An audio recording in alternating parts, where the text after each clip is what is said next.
మంచిది. మరి మనం మధ్యాహ్నం చూస్తే నిన్న సాయంత్రము విడుదల పరిచర్య గురించి మనం వింటున్నాము.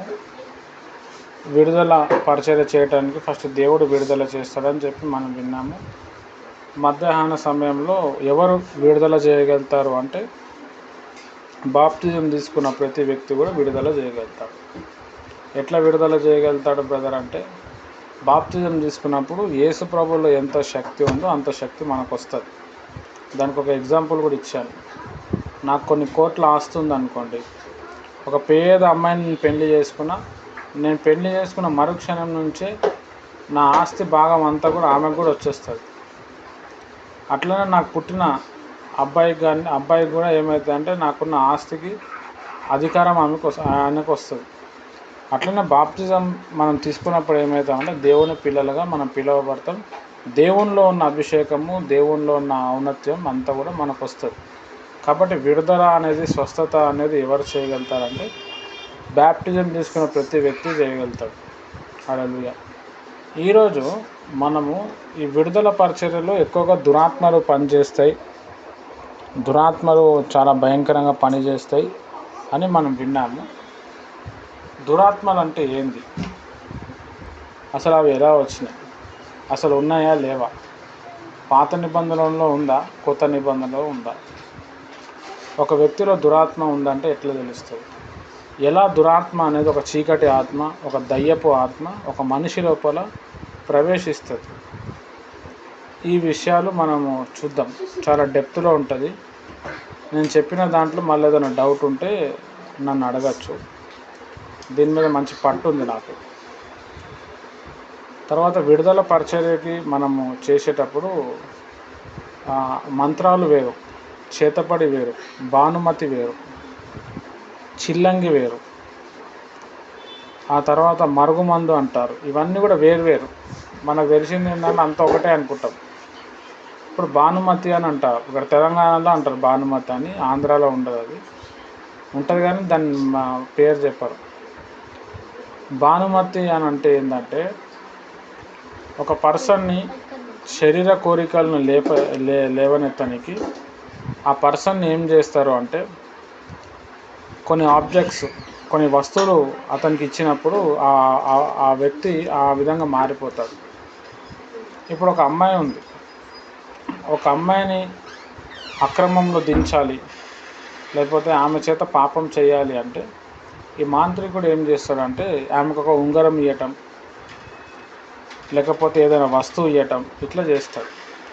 చేసిన తర్వాత ఏమవుతుందంటే ఆటోమేటిక్గా ఆమె శరీరం కోరికలు లేస్తాయి, విపరీతంగా లేచి ఆ వ్యక్తే కావాలని చెప్పి కోరుకుంటారు. అది భానుమతి అన్నమాట. మంత్రాల్లో అదొక ఫేజ్ అన్నమాట, అదొక స్ట్రీమ్. మరుగుమందు అంటారు. మరుగుమందు అంటే మందు పెట్టేసింది అని అంటారు కదా. ఈ మందు పెట్టడం అంటే ఏంది అని అంటే అదొకటి మందు ఉంటుంది అన్నమాట. మంత్రాలు చేసి ఇస్తారు. ఈ మంత్రాలు చేసి ఇచ్చిన తర్వాత ఆ వ్యక్తి ఎవరికి ఇస్తే ఆ వ్యక్తి ఏమవుతుందంటే వాళ్ళకి దాసుడు అయిపోతారు. అప్పటి కాలంలో, పూర్వకాలంలో ఈ మరుగు మందు అనేది ఎందుకు వాడేవాళ్ళంటే భార్యాభర్తలు సంతోషంగా ఉండాలి, విడిపోవద్దు అని చెప్పి అప్పుడు పెద్దలు అనేవాళ్ళు దాన్ని కనుక్కున్నారు. కొన్ని చెట్లు, కొన్ని కూర మొక్కలు పెట్టి తయారు చేస్తారు. కానీ ఇప్పుడు అది రాంగ్ ఫేజ్లో వెళ్ళిపోయింది. ఒక అమ్మాయి నా వెంబడ తిరగాలి, లేకపోతే ఒక అబ్బాయి నేను చెప్పిందే వినాలి, లేకపోతే నా కొడుకు నా మాటనే వినాలి అంటే వాళ్ళు అది తయారు చేసి ఇస్తారు. అది ఇచ్చిన తర్వాత ఆ వ్యక్తులు ఏమవుతుందంటే వాళ్ళు చెప్పిందే వింటారు. ఆ మందు లోపలికి వెళ్తుంది. ఆ మందు లోపల దురాత్మ ఉంటుంది, అది అంతా ప్రభావం చూపిస్తుంది. అయితే దాన్ని విరగొట్టడానికి కూడా కొంతమంది ఉంటారు. వాళ్ళు కూడా ఆ విరుగుడు మందు ఉంటుంది, మనం కావాలంటే అక్కడ పోయి ఆ మందు తీపించుకోవచ్చు. అదేం పాపమేం కాదు. వాళ్ళు విగ్రహార్థన చేయమని చెప్పరు, ఏం చెప్పరు. జస్ట్ చేయి చూస్తారు, కళ్ళు చూస్తారు, వేళ్ళు నొక్కి చూస్తారు, లేకపోతే వాళ్ళ దగ్గర ఉన్న పసరు చేతిలో వేస్తారు. ఒకవేళ నిజంగా నీకు మందు ఉందనుకో ఆ చేయి గట్టిగా అయిపోతుంది. అది ఏదైతే పసరు ఉందో అది గట్టిగా అయిపోతుంది. లేకపోతే వేసిన తర్వాత ఏం లేకపోతే పాల లెక్కన ఉంటుంది. ఈ మరుగు మందు ఉన్నదని ఎట్లా తెలుస్తుంది అంటే ఆ మనిషి ఇంట్లో అన్నం తినడు, గొడవలు చికాకు రావటం, ఇంటి వాళ్ళని పట్టించుకోకపోవటం, పిచ్చిగా ఉంటాడు. ఎప్పుడు తలనొస్తుంది అంటాడు, లేకపోతే ఎప్పుడు కడుపు నొస్తుంది అంటాడు.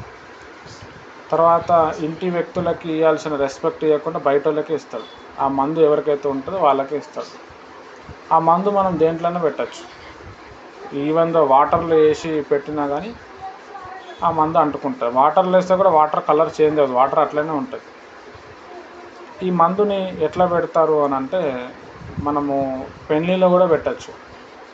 పెళ్ళిలో ఒక డేక్షాలో, ఇప్పుడు పప్పు డేక్షా ఉంది, ఫలానా వ్యక్తి పేరు తలుసుకొని అది పప్పులో వేసేసారు అనుకోండి, ఎంతమంది ఆ పప్పు తిన్నా కానీ వాళ్ళకి అంటుకోదు.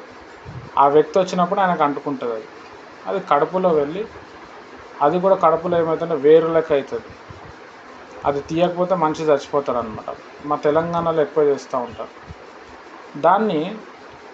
ఆ మరుగుమందు తీయటానికి మనుషులు ఉంటారు.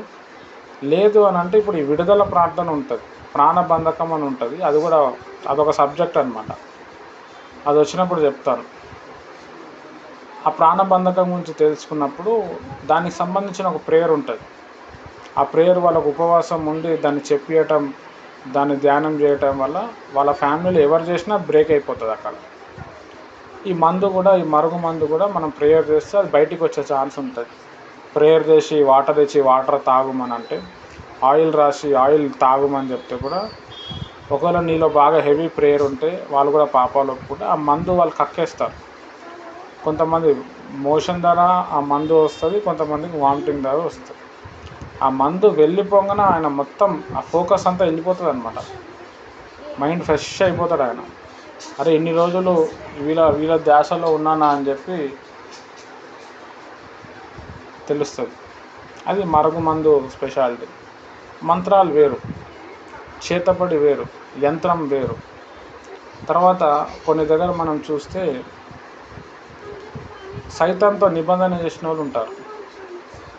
అది ఎట్లా ఉంటుందంటే, ఒక వ్యక్తికి ఎన్ని ప్రవచనాలు చెప్పినా ఆ ప్రవచనం ఫెయిల్ అయిపోతుంది, ఆ ప్రవచనం నెరవేరదు, వాళ్ళు డెవలప్మెంట్ అవ్వరు, వాళ్ళు అప్పుల్లోనే ఉంటారు. పెళ్ళిళ్ళు కాకపోవటం, పిల్లలు పుట్టకపోవటం ఉంటుంది. మనము ప్రార్థన చేస్తే దయ్యం బయటకు వస్తుంది. ఆ దయ్యం ఏసునామంలో వెళ్ళిపో అంటే అది వెళ్ళదు. నువ్వేంది నాకు చెప్పేది, నేను అసలు పోను అంటే. ఎందుకు పోను, అది నువ్వు ఎన్ని చేసినా పోదన్నమాట. ఎందుకంటే వీళ్ళ పూర్వీకులు కావచ్చు, లేకపోతే ఈ వ్యక్తులు కావచ్చు, ఆ సైతాన్తో నిబంధన చేసుకొని ఉంటారు. రక్త నిబంధన అంటారు. రక్త నిబంధన అంటే ఏంటంటే, ఒకరి రక్తం ఒకరు కోసుకోవటం, లేకపోతే ఒకరి బొటన వేలు ఇంకొకరు కోసుకొని ఆ బొటన వేలు టచ్ చేసుకోవటం, లేకపోతే రక్తం వేళ్ళు కోసుకొని ఒకరి రక్తం ఒకరు తాగటం అన్నమాట, టచ్ చేయటం నాలుకతోటి. అప్పుడు ఏమవుతుందంటే వీళ్ళల్లో ఉన్న దురాత్మ అనేది వాళ్ళ లోపల పనిచేస్తుంది. అది కొన్ని సంవత్సరాలు, కొన్ని యుగాలు అది వాళ్ళతోనే ట్రావెల్ చేస్తూ ఉంటుంది. ఆ మనుషులు ఎప్పుడు బాగుపడరు. అయితే ఈ విడుదల ప్రార్థనలో వాళ్ళని కూడా మనం విడుదల చేయొచ్చు. అందుకే ఈరోజు సబ్జెక్ట్ అనేది చాలా ఇంపార్టెంట్, చాలా బేసిక్ అన్నమాట. ఇది చాలా విషయాలు మీకు ఓపెన్ అవుతుంది, మైండ్ పోతుంది, ఇన్ని విషయాలు ఉంటాయని అనిపిస్తుంది. కాబట్టి ఈ వాక్యం చెప్పేటప్పుడు కూడా చాలా ఫోన్లు వస్తూ ఉంటాయి, నిద్ర వస్తుంటుంది, పిచ్చిగా ఉంటుంది, డిస్టర్బెన్స్ వస్తుంది. ఇప్పుడు నేను చెప్తుంటే కూడా మైండ్ ఎటో పోతుంటుంది. కాబట్టి ఈ సబ్జెక్ట్ మీరు వినాలి. ఇది యూట్యూబ్లో కూడా అప్లోడ్ అవుతుంది, కానీ మీరు యూట్యూబ్లో ఎప్పుడు కూడా వినలేరు.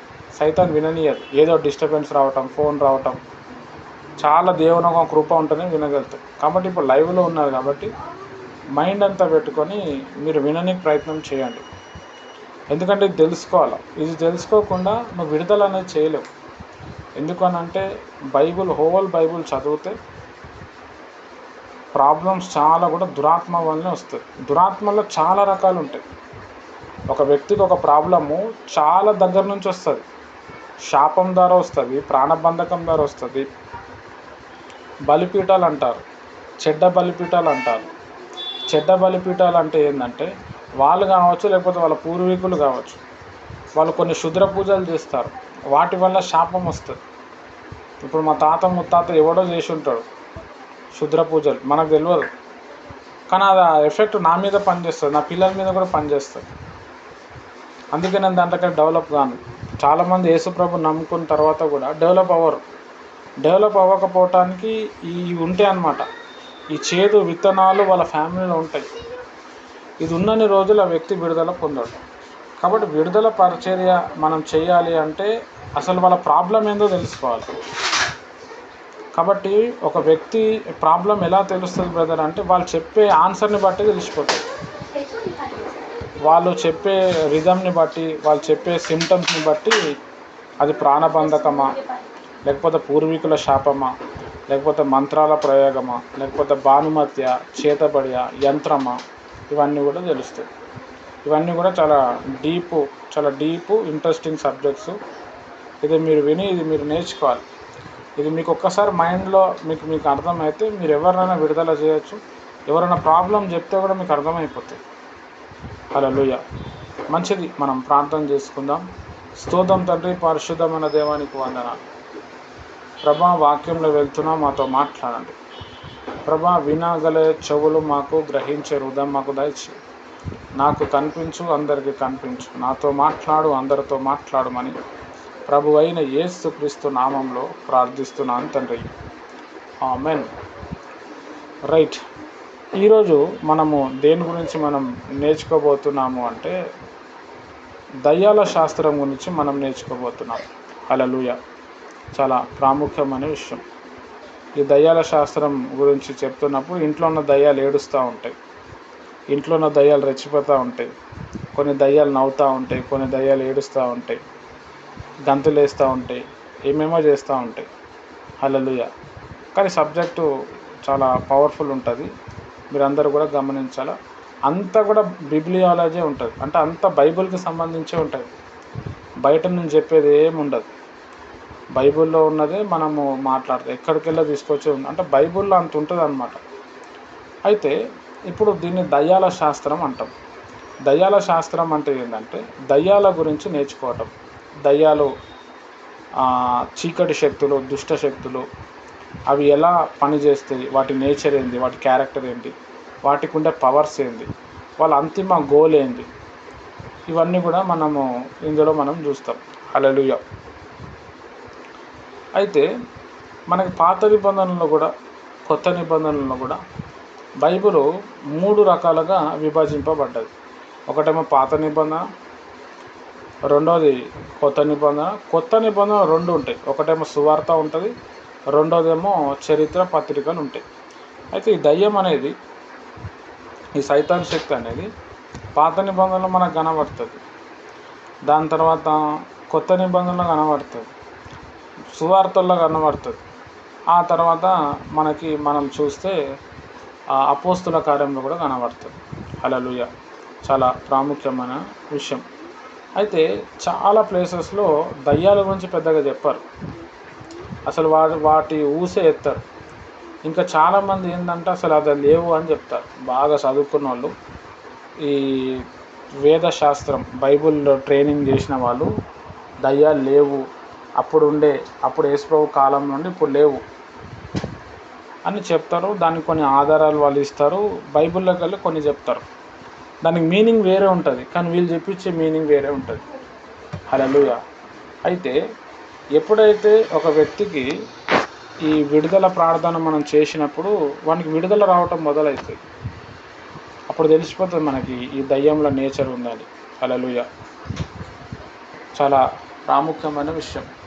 అయితే పాత నిబంధన మనం కానీ చూస్తే దేవుని ప్రియమైన వారలారా, ద్వితీయోపదేశ కాండంలో మనకి దయ్యం కోసం కనబడుతుంది. అంటే అది ఆ వచనం అట్లా ఉండదు, కానీ దాన్ని బాగా మనం ధ్యానం చేసి చదివితే మనకు తెలుస్తుంది. ద్వితీయోపదేశ కాండము 32వ అధ్యాయము 17వ వచనం నేను చదివి వినిపిస్తాను, చూడండి. ద్వితీయోపదేశ కాండం 32వ అధ్యాయం 17వ వచనం. వారు దేవత్వము లేవి దయ్యములకు, తాము ఎరుగని దేవతలకు, కొత్తగా పుట్టిన దేవతలకు, తమ పితరులు భయపడిన దేవతలకు బలి అర్పించిరి. హల్లెలూయా. ఇక్కడ మనం చూస్తే బైబిల్ ఏం చెప్తుంది అంటే దేవుడు అంటే దేవుడికి ఉండే పవర్స్ వాటికి ఉండాలి. దేవుడు అని ఎవరిని అంటాము అంటే అతడు పాలించాలి, అతడు సృష్టించాలి, అతను సర్వనాశనం చేయాలి. ఇంగ్లీష్లో గాడ్ అంటారు. Generator, operator, destroyer. ఇక్కడ మనం ఈ 32వ అధ్యాయము 17వ వచనంలో ఇక్కడ ఏమంటున్నాడు అంటే ఇజ్రాయెల్ ప్రజల గురించి, ఐగుప్తు ప్రజల గురించి మాట్లాడుతాడు. ఇజ్రాయెల్ ప్రజలు చేసిన తప్పుని ఇక్కడ దేవుడు చూపిస్తున్నాడు. ఏమంటుండంటే వాళ్ళు దేవత్వము లేనివారు, దయ్యాలకు వాళ్ళు బలులు అర్పించారు. కొత్తగా పుట్టిన దేవతలకు వాళ్ళు ఏం చేశారు అంటే బలులు అర్పించారు అంటున్నాడు. మా తెలంగాణలో కూడా తెలంగాణ తల్లి అని చెప్పి కొత్త దేవతలు వేసింది అనమాట. హల్లెలూయా. ఆ దేవత పింక్ కలర్ శారీ వేసుకొని ఉంటారు. తెలంగాణ తల్లి, మన తెలంగాణ తెచ్చిన తల్లి అని చెప్పి చెప్తూ ఉంటారు. కడపకి వెళ్తే వైఎస్ రాజశేఖర రెడ్డి దేవుడు అని చెప్పి ఒక విగ్రహం కట్టి ఆయన మొక్కటం మొదలు పెడతారు. అంటే మనుషుల చేత ఎన్నుకోబడిన దేవుళ్ళు, దేవతలు అనేవాళ్ళు ఉంటారు. హల్లెలూయా. అయితే వాళ్ళని ఇక్కడ ఏమంటున్నంటే దయ్యము అంటున్నాడు. చాలా ప్రాముఖ్యమైన విషయం. హల్లెలూయా. మీరు ఏ మతంలోనైనా చూడండి, అక్కడున్న దేవుళ్ళు, దేవతలు వాళ్ళు చెప్పాలా, మేము దేవుళ్ళం, మమ్మల్ని మొక్కండి, మేము మీకు పరలోక రాజ్యం ఇస్తాము, మీ పాపం కొరకు మేము చనిపోయినామని చెప్పగలగాలి. హల్లెలూయా. చాలా ప్రాముఖ్యమైన విషయం. అయితే దేవుని ప్రియమైన వాళ్ళరా, ఏ దేవుడు కావచ్చు, ఏ దేవత కావచ్చు, మేము దేవుళ్ళు అని చెప్పలేదు. హోల్ హిందూయిజం చూడండి, హోల్ ముస్లిమిజం చూడండి. హల్లెలూయా. ఇంకా వేరే ఏ మతాలన్నా చూడండి, మేము దేవుళ్ళము, ఇగో దేవునికి ఉన్న లక్షణాలు మా లోపల ఉన్నాయి, మేము దేవతలము, మీరు మాకు చేయండి, మాకు మొక్కండి, మాకు వ్రతాలు చేయండి, మాకు బలి అర్పణ చేయండి అని చెప్పలేదు. మనుషులే కల్పించారు. అక్కడ బ్రాహ్మణ్స్ కొంతమంది కల్పించారు, వీళ్ళు దేవుళ్ళు, మనం వీళ్ళకి మొక్కాల, మన దేవుడు. ఒక ఆయన ఏమని చెప్పిండంటే గుడిలో ఒక రాయి ఉంది, గుడికి కూడా రాయి ఉంది, ఆ రాయిని గుడితో కట్టారు, అందులో ఒక రాయి పెట్టారు. ఆ రాయి ఒక బట్టలు ఉతికే వ్యక్తికి, ఒక సాకలి వారికి ఆ రాయి కొట్టనీకి ఉపయోగపడుతుంది. అదే రాయి గుడికి దేవుడిగా ఎట్లా అయ్యిండని ఒక ప్రశ్న వేస్తాడు ఒక బాపనాయన. కరెక్ట్గా అదొక శ్లోకం ఉంటుంది అన్నమాట, నాకు చెప్పనీకి వస్తలేదు. అలా ఇట్లా చాలా ఉంటాయి అన్నమాట. ఈవెన్ దో క్రిస్టియానిటీలో కూడా యేసు ప్రభు విగ్రహాలు చేసి పెట్టారు, మేరీ మాతలు విగ్రహాలు చేసి పెట్టారు, అది కూడా దయ్యమే అన్నమాట. దేవుడు ఎక్కడ కూడా నేను విగ్రహం అని చెప్పడు, దయ్యమే చెప్తుంది. హల్లెలూయా. అంటే పాత నిబంధనలో కూడా దయ్యాల ప్రస్తావం అనేది ఉన్నది. మనము మత్తయి సువార్త 12వ అధ్యాయము 27-28 వచనంలో చదివితే అక్కడ మనకు కనబడుతుంది. 8వ అధ్యాయము 28-32 చదివితే ఒక మనిషికి దయ్యం పట్టినప్పుడు ఆయన ఇంట్లోకి వెళ్ళి పారిపోయాడు, అందరిని ఇబ్బంది పెట్టాడు. యేసు ప్రభు వారు సముద్రం అంతా దాటి అతని దగ్గరకు వచ్చాడు. ఆ దయ్యాలు మమ్మల్ని ఇక్కడ పాతాళంలో పంపించకు, పందుల్లో పంపి అనంటే సరే అన్నాడు. ఆ దయ్యాలని వెళ్ళిపోయిన ఆ మనిషి బాగైపోయాడు. ఇది కథ కాదు, ఇది చరిత్ర అన్నమాట. అట్లనే అపోస్తలుల కార్యం 16వ అధ్యాయం కూడా మనం చదివితే మనకు తెలుస్తుంది. అయితే ఈరోజు మనము దయ్యం యొక్క పుట్టుక అనేది మనము తెలుసుకుందాం. హల్లెలూయా. మనము బైబిల్లో మనం చూస్తే మంచి దేవతలు అనేవాళ్ళు ఉన్నారు, చెడ్డ దేవతలు అనేవాళ్ళు కూడా ఉన్నారు. మంచి దేవతలు ఏం చేసినారు అని అంటే దేవుణ్ణి సపోర్ట్ చేశారు, చెడ్డ దేవతలు ఏం చేశారు అంటే దేవుణ్ణి సపోర్ట్ చేయలేదు. ఈ సపోర్ట్ చేయని వాళ్ళంతా కూడా ఏమైపోయారంటే దురాత్మలు, చీకటి శక్తులుగా మారిపోయారు. హల్లెలూయా. వాళ్ళ నినాదం ఏంటంటే దేవునికి రావాల్సిన మహిమ అంతా మాకే రావాలి, మేమే దేవుళ్ళం అని చెప్పి వాళ్ళు చలామణి అయ్యారు. కానీ వాళ్ళ రియల్గా వాళ్ళు దేవుళ్ళు కాదు. ఇప్పుడు నువ్వు నిజంగా ఒక దేవుణ్ణి నువ్వు ప్రేమిస్తే ఆ దేవుణ్ణి నువ్వు స్టడీ చేయాల. హల్లెలూయా. ఇప్పుడు ఒక సాయిబాబా గారు ఉన్నారు, నేను ఒక సాయిబాబా గారు భక్తుడిని అనుకోండి, సాయిబాబా గురించి మొత్తం తెలుసుకోవాలి. నేను ఒక నిజమైన భక్తుడు చేస్తాడు అట్లా. మనం షిరిడీకి వెళ్ళినాం అనుకోండి, సాయిబాబా గారి సమాధి కనబడుతుంది. దేవుడు అనే వారికి సమాధి అనేది ఉండదు, అది మనం అర్థం చేసుకోవాలి. ఇంకొక విషయం ఏంటంటే సాయిబాబా గారు ఎక్కడ కూడా నేను దేవుడిని అని చెప్పలేడు. సబ్కా మాలిక్ ఏకే అన్నాడు, దెర్ ఈజ్ ఎ మాస్టర్ అన్నాడు, but I'm not the master అన్నాడు. నేను ఆ మాస్టర్ని గాను, అందరికి ఒక యజమాని ఉన్నాడు అన్నాడు, దేవుడు ఒక్కడే అన్నాడు. హల్లెలూయా. మరి ఆయన అద్భుతాలు చేసింది కదా సార్ అని అంటే అదే, మనం ఎప్పుడైతే మంచి మనసుతో మనం ఉంటామో నువ్వు దేవుని నమ్మినా నమ్మకపోయినా నీకంటూ కొన్ని పవర్స్ ఇస్తాడు. ఆ పవర్స్ ద్వారా నువ్వు సమాజాన్ని బాగు చేయొచ్చు, కానీ నువ్వు దేవుడు కాదనమాట. లహరి కృష్ణ అని చెప్పి ఒక ఆయన ఉంటాడు. ఆయన ఒక పాస్టర్, గొప్ప సేవ చేసిండు, చనిపోయిన శవాల్ని కూడా లేపాడు. లాస్ట్కి ఆయన చాలామంది ఫాలో అయ్యారు. లాస్ట్కి నేనే యేసు ప్రభుని అన్నాడు ఆయన. నేను రెండో రాకడలో వస్తున్నానని చెప్పాడు. తర్వాత యేసుప్రభు రెండో రాకడ వస్తుంది, మీరు పొలాలు ఇండ్లు అన్నీ అమ్ముకోండి, ఒక గ్రౌండ్లో మనం అందరం నిలబడబోతున్నాం, ఆ గ్రౌండ్లో నుంచి దేవదూతలు వచ్చి మనం తీసుకొని వెళ్ళిపోతారు, మనం మాయమైపోతారు అని చెప్పి ఆయన అప్పుడు చెప్తే, అప్పట్లో ఆయన ఫాలోవర్స్ అంతా కూడా చాలా పొలాలు ఇల్లు అమ్ముకొని ఒక గ్రౌండ్లో నిలబడ్డారు. మరి యేసుప్రభు రాకడ జరగలే, వాళ్ళు ఎత్తబడలేదు. తర్వాత కొన్ని సంవత్సరాలు చనిపోయిన తర్వాత ఆయన లేస్తా అన్నాడు, ఇప్పుడు కూడా లేవలేదు. ఆయన సమాధి ఇప్పుడు కూడా ఉంటుంది. స్టిల్ నౌ ఇప్పుడు కూడా ఆయన అనుచరులు ఫాలో అయితేనే ఉంటారు.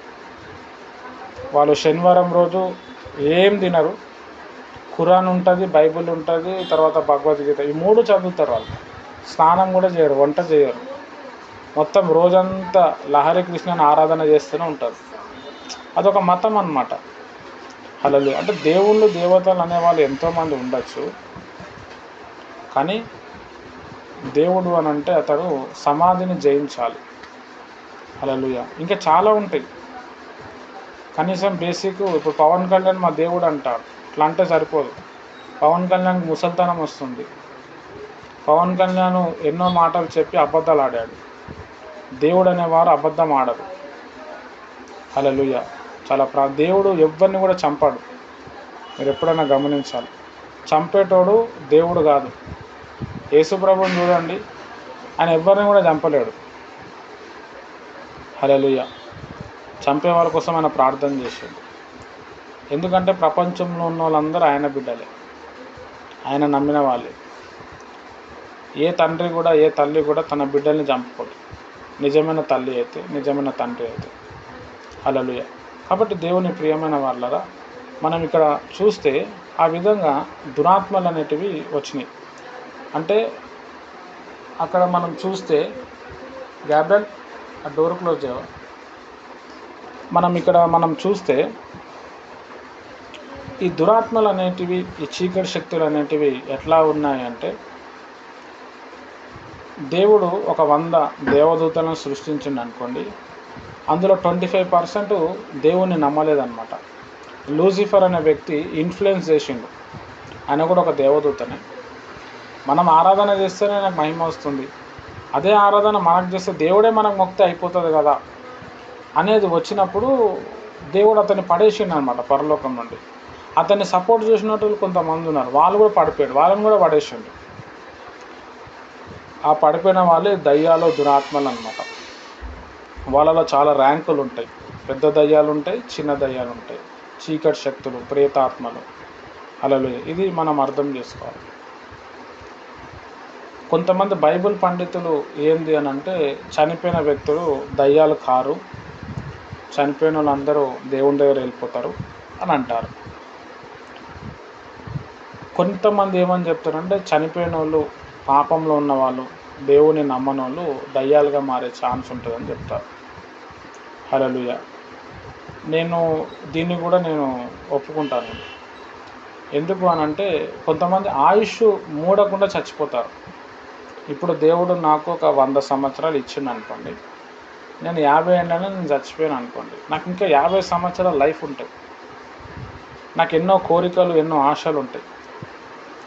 నేను చనిపోయిన తర్వాత కూడా ఆ ఫీలింగ్స్ నాతో అట్లనే ఉంటాయి. ఇప్పుడు నాకు తాగే అలవాటు ఉందనుకోండి,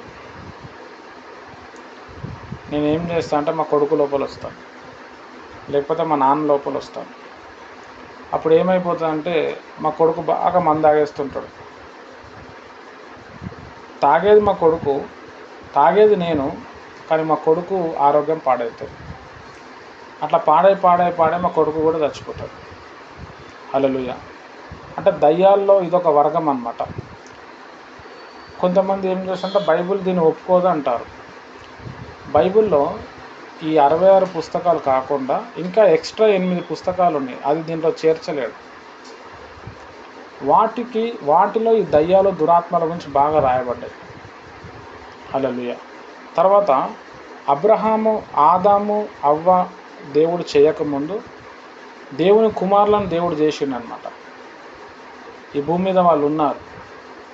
బైబిల్లో మనం చూస్తే ఆదికాండం, ఆది యందు దేవుడు భూమి ఆకాశములను సృజించెను, భూమి నిరాకారముగాను శూన్యముగా ఉండెను, దేవుని ఆత్మ జలములపై అల్లాడుచుండెను. ఫస్ట్ ఏమో భూమి ఆకాశం సృజించుండని ఫస్ట్ వచనంలో ఉంటుంది.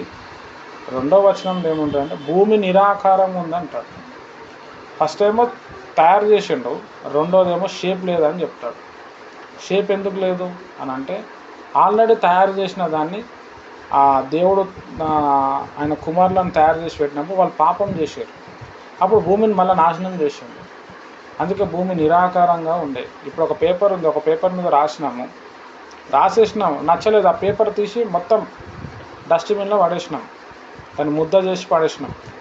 తర్వాత కోపం చల్లారిన తర్వాత అయ్యో ఆ పేపర్లో ఇంకేదైనా సబ్జెక్ట్ ఉంటుందేమో అని చెప్పి మళ్ళీ ఆ పేపర్ని మళ్ళీ సాఫ్ చేసినాం, మళ్ళీ స్ట్రైట్గా చేసుకున్నాం. అట్లా దేవుడు భూమిని సృష్టించినప్పుడు చాలామంది మనుషులను, ఆ ఆత్మీయ కుమారులను పుట్టించిండు.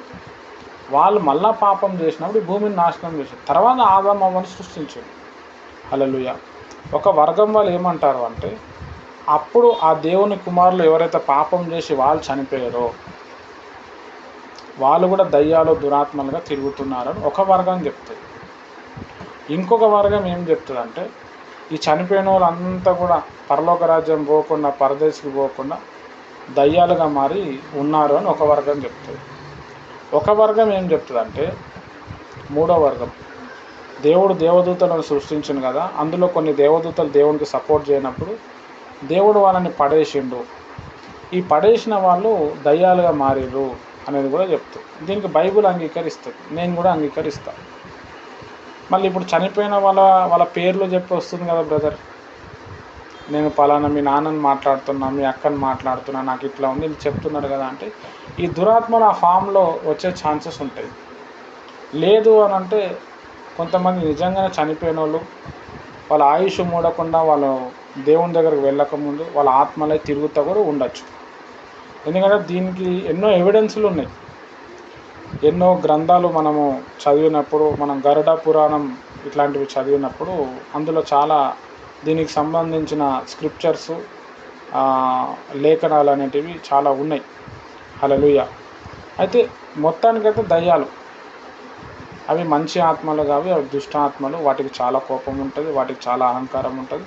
వాటి గోల్ ఒకటే, దేవుని యొక్క చిత్తం నెరవేరద్దు, మనుషులు ఎప్పుడు సంతోషంగా ఉండదు, మనుషులు దేవుని ఫాలో అవ్వద్దు.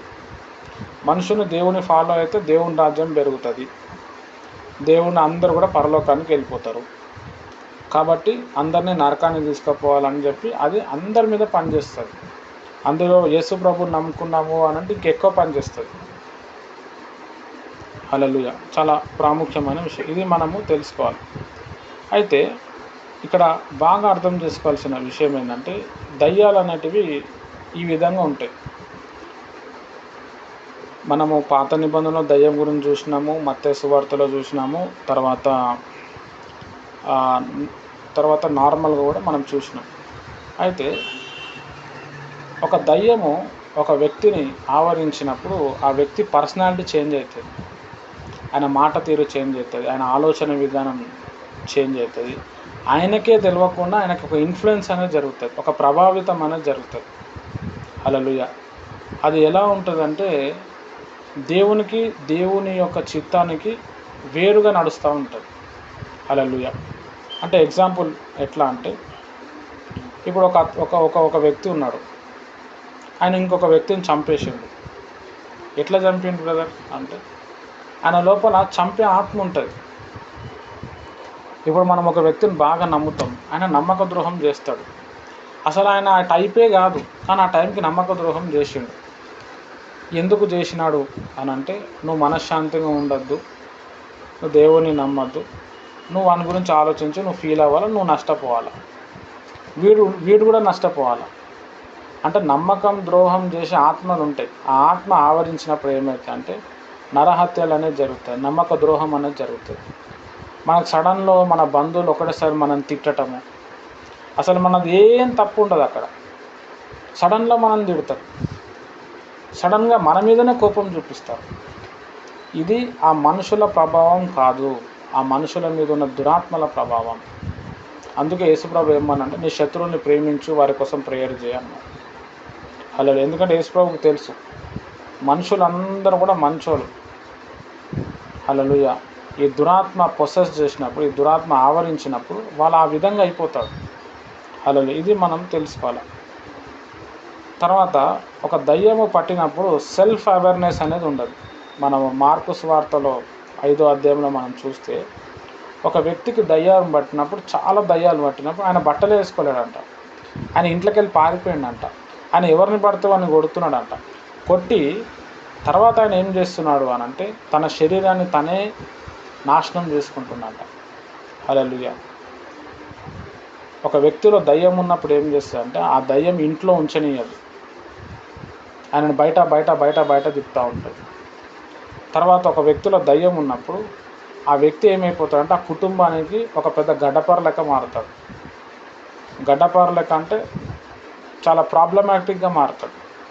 కొన్ని ఫ్యామిలీస్లో చూడండి బాగా తాగుబోతులు ఉంటారు, ఎంత చెప్పినా వినరాలు. హల్లెలూయా. వాళ్ళు వస్తుంటేనే భయం అవుతుంటుంది. ఆ దురాత్మ అనేది వాళ్ళని ఆ విధంగా పని చేస్తూ ఉంటుంది. హల్లెలూయా. ఇక్కడ కూడా ఆ వ్యక్తికి అట్లనే ఉండే. ఈ వ్యక్తి ఏం చేస్తున్నాడు అని అంటే ఈ దయ్యం పట్టిన వ్యక్తి, మార్కు సువార్త 5వ అధ్యాయంలో ఉన్న వ్యక్తి, ఎవరైనా వస్తే రాళ్ళు తీసుకొని కొడుతున్నాడు, ఎవరు లేకపోతే అదే రాయి తీసుకొని తనకు తాను కొట్టుకుంటున్నాడు. ఒక వ్యక్తిలో ఈవిల్ స్పిరిట్, దయ్యపు ఆత్మ ఉన్నప్పుడు ఏమవుతుందంటే వాడు ఇతరులను బాధ పెడతాడు, తర్వాత తనకు తాను బాధ పెట్టుకుంటాడు. ఇప్పుడు ఒక వ్యక్తి డ్రగ్స్ తీసుకుంటున్నాడు, ఫ్యామిలీ అంతా బాధపడతారే ఎందుకురా డ్రగ్స్ తీసుకుంటున్నావు, ఫ్యామిలీకి బాధ, వీడు డ్రగ్స్ తీసుకోవటం వల్ల వీడిని హెల్త్ కూడా డౌన్ అవుతుంది. అదే మందు తాగటం, పత్తాలు ఆడటం, బెట్టింగ్ ఆడటం, బెట్టింగ్ ఆడిపించి పైసలంతా ఫెయిల్ చేయించేది ఒక దయ్యం. ఇక ఆ వ్యక్తి ఏం చేస్తాడంటే పోయిన పైసలు మళ్ళీ పోయిన బెట్టింగ్లోనే రావాలని దొంగతనం చేస్తాడు, స్వార్థపూరితగా మారిపోతుంది. అక్కడ సిచ్యువేషన్ అలా చేంజ్ చేస్తుంది ఈ దయ్యం అన్నమాట. కోల్పోటేమో ఎకరాలు ఎకరాలు పోగొట్టుకునే వాళ్ళు కూడా ఉన్నారు. అదొక వ్యసనం లెక్క మారుతుంది.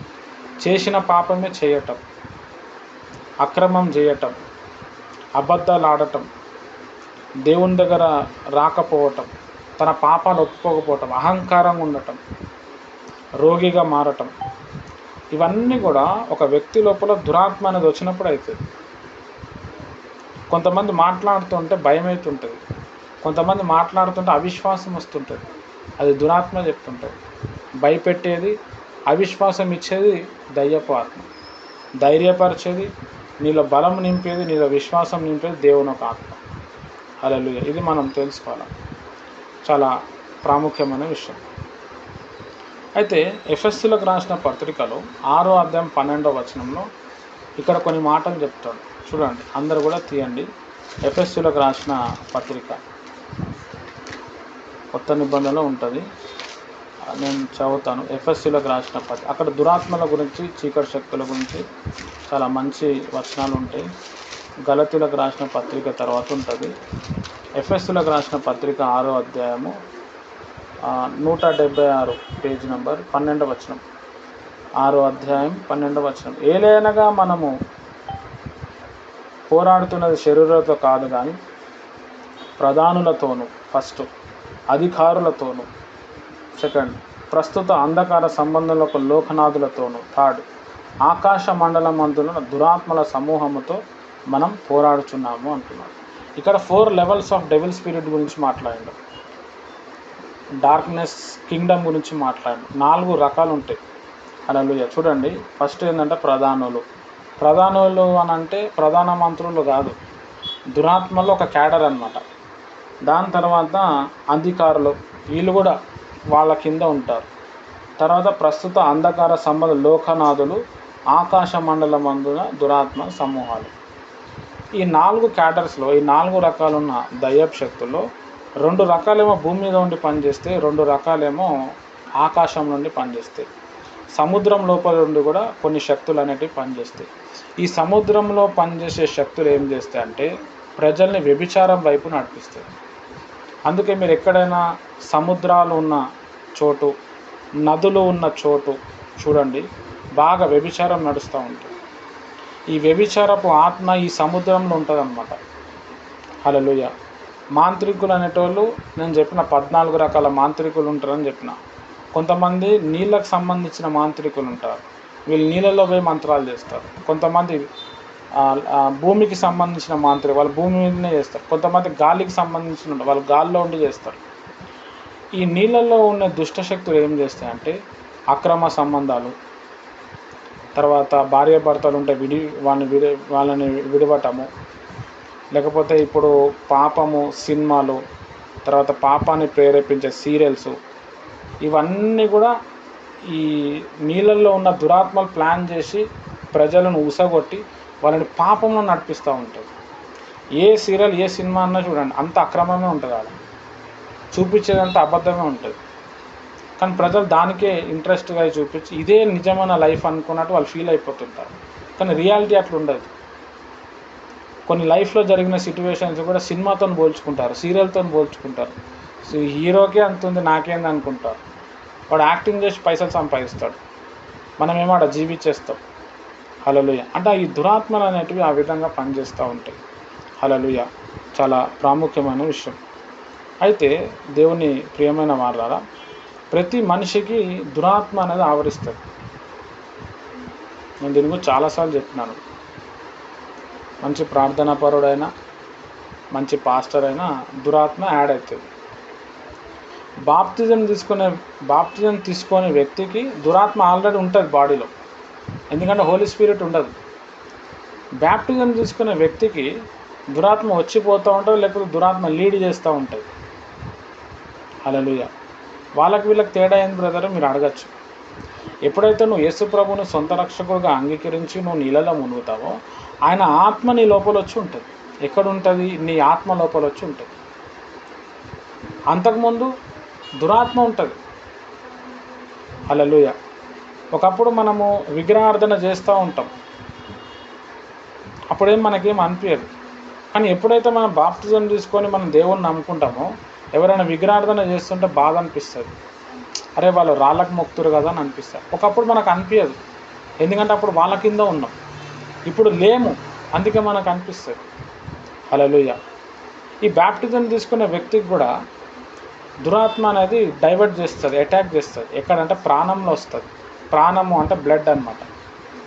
మన ప్రాణం అనేది ఎక్కడ ఉన్నది అంటే బ్లడ్, మన బ్లడ్ లోపల ఉంది.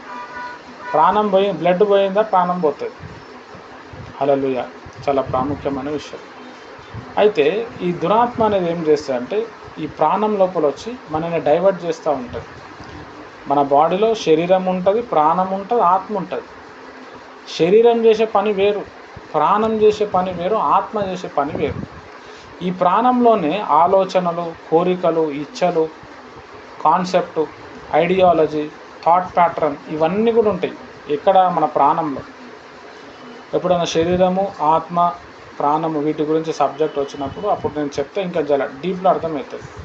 ఈ ఇచ్చ అంటారు, కోరికలు అంటారు. ఈ ఇచ్చ, ఈ కోరిక అనేది దేవుడు కూడా మార్చలేడు. దేవుడు కొన్ని చేయలేడు అంటే ఇవే అన్నమాట. దేవుడు మార్చచ్చు కదా బ్రదర్, దేవుడు చేయొచ్చు కదా అంటే దేవుడు చేయలేడు. ఎప్పుడు కూడా దేవుడు ఒకరిని బతిమలాడతారు, లేకపోతే ఒకటి చూపిస్తాడు. కానీ నువ్వు ఇట్లనే చేయాలా, చేయకపోతే నిన్ను చంపేస్తా, నేను ఆగం చేసేస్తా అని చెప్పి దేవుడు చేయలేడు అనమాట. ఆయన దయామయుడు, ఆయన కరుణామయుడు. నీకు 100 సార్లు నీకు చెప్తాడు, 100 సార్లు ఛాన్స్ ఇస్తాడు. అందుకే ఏ వ్యక్తి కూడా నరకానికి పోకూడదు అని చెప్పి ఏదో రకంగా సువార్త అందింపజేస్తూ ఉంటాడు. నమ్మి బాప్తిజం పొందినవా రక్షింపబడినట్టు, నమ్మని వానికి శిక్ష విధింపబడుతుంది. అది చాలా మనం బాగా అర్థం చేసుకోవాలి. అంటే వాక్యం మనకు బాగా అర్థమైతేనే దేవుడు మనకు బాగా అర్థమవుతాడు. వాక్యం మనకు అర్థం కాలేదనుకోండి, దేవుడు మనకు అర్థం కాదు. హల్లెలూయా. అయితే దేవుని ప్రియమైన వారలారా, ఒక దయ్యం అనేది ఎలా ఆపరేట్ చేస్తుంది, దయ్యం యొక్క పనితీరు ఎట్లా ఉంటుంది అంటే ఒక వ్యక్తిని అసహించుకోవటం, ఒక మనిషి ఇంకొక మనిషిని అసహించుకుంటాడు, అది దయ్యం పని అన్నమాట. మనల్ని కొంతమంది అసహించుకున్నారు అనుకోండి, ఆ వ్యక్తి అసహించుకోలేడు, ఆ వ్యక్తిలో ఉన్న దయ్యం ఆ వ్యక్తిని అసహించుకునేటట్టు చేసింది.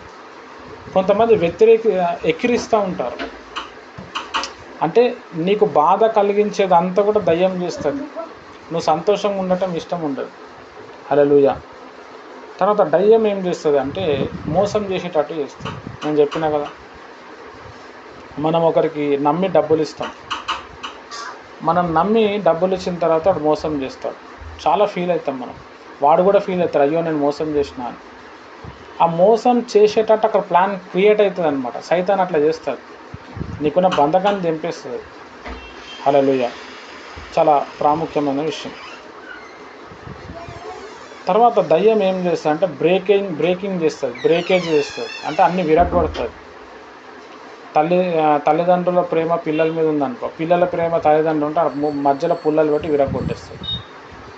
ఏదో ఒక డిస్టర్బెన్స్ వస్తుంది, మ్యారేజ్ అయిన తర్వాత డిస్టర్బెన్స్ వస్తాయి. కొంతమందిని మీరు చూడండి, మ్యారేజ్ అయిన తర్వాత ప్రాబ్లమ్స్ ఫేస్ చేస్తారు. అరే మంచిగా ఉండే కాక నా లైఫ్, పెళ్ళయింది కథం అయిపోయింది, మా భార్య వచ్చింది కథం. మ్యారేజ్ అంతకుముందు నువ్వు అంటే నాకు చాలా ఇష్టం, నువ్వు నా దిల్కా తుక్కడా, నువ్వు లేకపోతే నేను ఉండలేను. మ్యారేజ్ అయిన తర్వాత వస్తుంది. ఎందుకు అని అంటే, ఆ మ్యారేజ్ కాకముందు తల్లిగారింట్లో శాపం ఉంటుంది, తల్లిగారింట్లో సైతాన్ నిబంధన ఉంటుంది. మ్యారేజ్ అయిన తర్వాత నీకు కూడా అది అంటుకుంటుంది, అత్తమామ చేసింది కూడా మనకు అంటుకుంటుంది. అందుకే ఆ ప్రాబ్లం స్టార్ట్, ఆ దయ్యాలు నువ్వు తీసుకొని వస్తాయి అన్నమాట. హల్లెలూయా.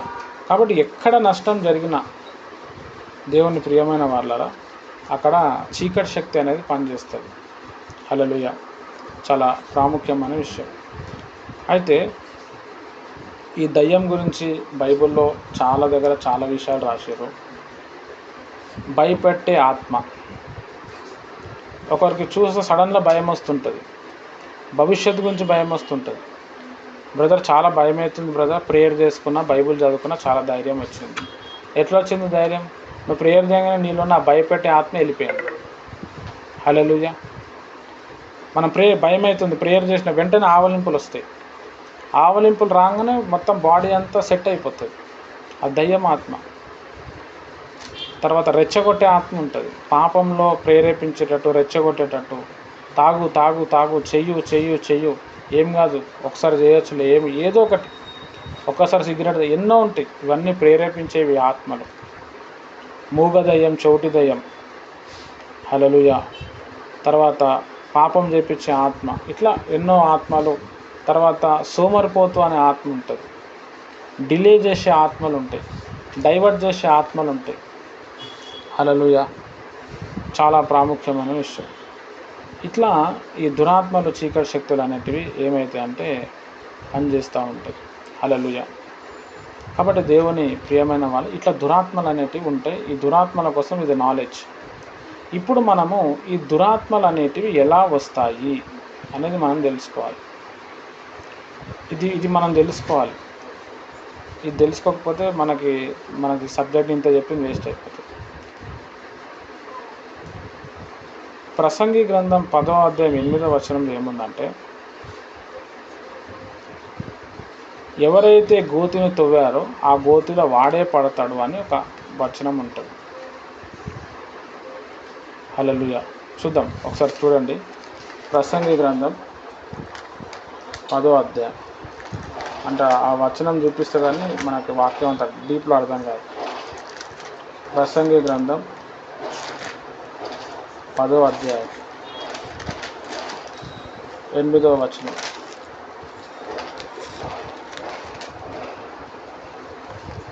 ప్రసంగి గ్రంథం 10వ అధ్యాయం 8వ వచనం. గొయ్యి త్రోవువాడు దానిలో పడును, కంచె కొట్టువానిని పాము ఖర్చును.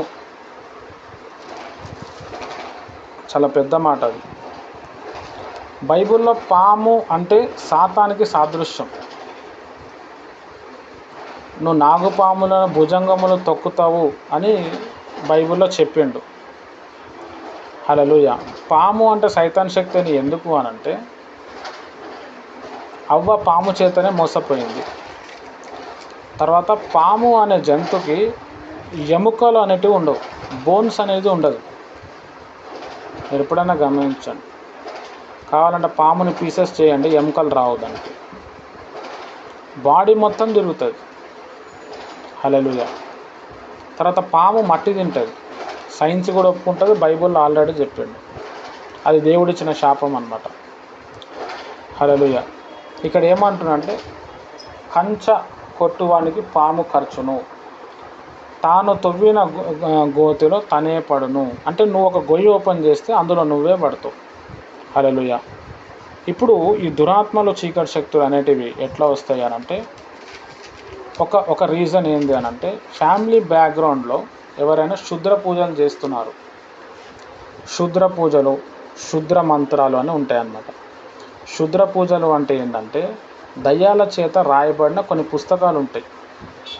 దయ్యాలు ఎట్లా రాసి బ్రదర్ అని అడగచ్చు. అప్పటి కాలంలో దయ్యాలు కొంతమంది వ్యక్తుల లోపల వచ్చి, నేను మాంత్రికులు అనే సబ్జెక్ట్ చెప్పినప్పుడు చెప్పినాను. ఆ దయ్యాలు ఏం చేస్తాయి అని అంటే కొన్ని పుస్తకాలు రాశారు. ఇప్పుడు కూడా పుస్తకాలు ఉంటాయి, ఆ పుస్తకాలు వాడుకలో ఉంటాయి. శుద్ర పూజలు ఒక మనిషిని చంపాలి, ఒక వ్యక్తిని సర్వనాశనం చేయాలి, ఒక బిజినెస్ మొత్తం డౌన్ చేయాలంటే శుద్ర పూజలు చేస్తారు. ఫ్యామిలీ బ్యాక్గ్రౌండ్లో ఎవరైనా ఆ శుద్ర పూజలు చేయించుకున్నారనుకోండి, ఖచ్చితంగా వాళ్ళ ఇంట్లో, వాళ్ళ ఫ్యామిలీలో ఆ దయ్యం ఉంటుంది. లేదు అంటే మనం శుద్ర పూజల వైపు వెళ్ళినాం అనుకోండి. హల్లెలూయా. పూజల్లో 2-3 రకాలు ఉంటాయి. ఈ శుద్ర పూజలు దయ్యాలకు చేసే పూజలు అన్నమాట. కొంతమంది బిజినెస్ డెవలప్మెంట్ అవ్వాలంటే అపోజిషన్లో ఉన్న వ్యక్తి దివాలు తీయాల. హల్లెలూయా. ఇప్పుడు 2 మేస్త్రులు ఉన్నారనుకోండి, ఒక ఎగ్జాంపుల్. ఒక మేస్త్రి బాగా మంత్రాలు నేర్చుకుంటాడు చేతపడి, వేరే మేస్త్రికి మంచిగా పనులు వస్తుంటాయి.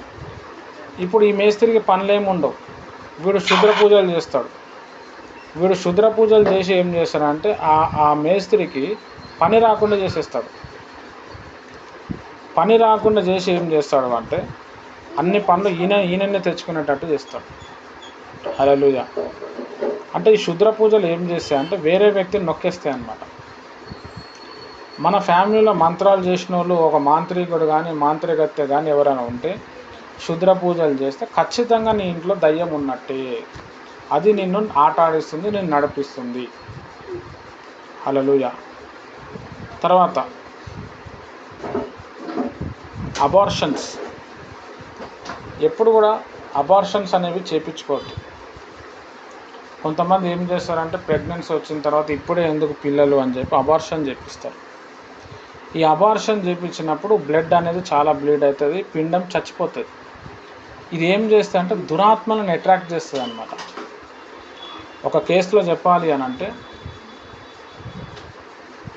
అబార్షన్ అయిపోవాలని కూడా సైతాన్ దుష్టశక్తులు అనేవి క్రియేట్ చేస్తాయి అన్నమాట. అందుకే కొంతమంది ఫ్యామిలీస్లో ప్రెగ్నెన్సీ కన్ఫర్మ్ అయిన తర్వాత చాలా గొడవలు, కొట్లాటలు అవుతాయి. తీపిచ్చేద్దాం అంటారు. తీపిస్తావు, తర్వాత సర్వనాశనం అయిపోతావు. అబార్షన్స్ అయిన వాళ్ళ ఇంటిని చూడండి, చాలా ఘోరమైన పరిస్థితి ఉంటుంది.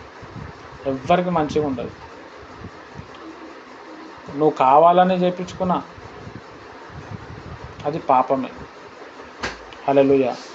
అంటే అబార్షన్ చేయించి అది ఒక హత్య చేసినట్టు, చాలా శాపం చుట్టుకుంటుంది. హల్లెలూయా. చాలా ప్రాముఖ్యమైన విషయం. తర్వాత చిన్నప్పుడు రిజెక్ట్ అవ్వటం. చిన్నప్పుడు కొంతమంది అమ్మాయిలు ఉంటారు, అబ్బాయిలు ఉంటారు.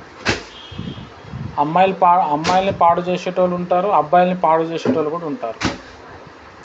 ఇట్లా జరిగిందనుకో అది దురాత్మ చేతనే అవుతుంది. దానివల్ల ఒక శాపం వస్తుంది. ఇప్పుడు ఒక అమ్మాయి ఉంది, చిన్న వయసులో ఆమెను పాడు చేశారు. ఆమె తిట్టుకుంటుంది, ఆమె శపిస్తుంది. ఆ శపించినప్పుడు ఒక దురాత్మ అనేది ఆ వ్యక్తికి అట్రాక్ట్ అవుతుంది. అంతే, వాడు సర్వనాశనం అయిపోతాడు. ఎందుకు అని అంటే, ఇప్పుడు ఒక అమ్మాయి మీద ఒక దురాత్మ ఉంటుంది. నువ్వు అమ్మాయిని పాడు చేస్తే ఆ దురాత్మకి రెచ్చగొట్టినట్టు అవుతుంది. ఆ దురాత్మ నిన్ను పాడు చేసేస్తుంది. అందుకే ఆ వచనం చదివించిన, ఏ గోతిని మనం తవ్వుతామో అదే గోతిలో పడతాం. హల్లెలూయా. చాలా ప్రాముఖ్యమైన విషయం. ఇప్పుడు నేను ఇక్కడ చెప్తున్న ఈ సబ్జెక్ట్ ఏంది, దయ్యాలు ఏ విధంగా వస్తాయి. హల్లెలూయా. తర్వాత పూర్వీకుల దగ్గర నుంచి కూడా కొన్ని దురాత్మలు అనేటివి వస్తాయి. అంటే తాత ముత్తాతలు కొన్ని శక్తులకి, కొన్ని దేవతలకి మొక్కుతూ ఉంటారు.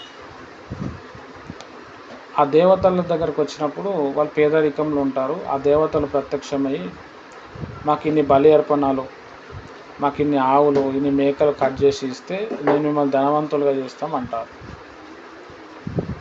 వీళ్ళు నిజంగానే చేస్తారు.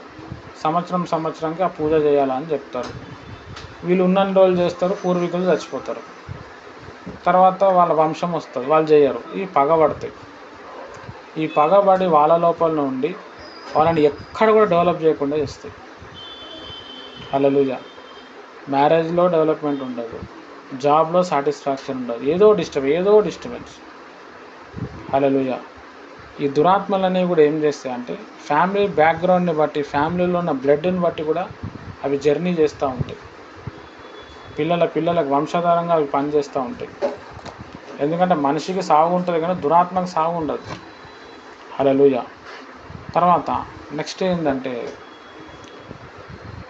ఒక వ్యక్తిని మనము క్షమించలేదు, ఒక వ్యక్తి గురించి మనం చేదు భావం పెట్టుకున్నాము, అది కూడా దురాత్మనే అన్నమాట. తర్వాత విపరీతమైన కోపం పెంచుకున్నాం, దురాత్మకు ఆహ్వానించినట్టేమో, ఇన్విటేషన్ కార్డు ఇచ్చినట్టు. హల్లెలూయా.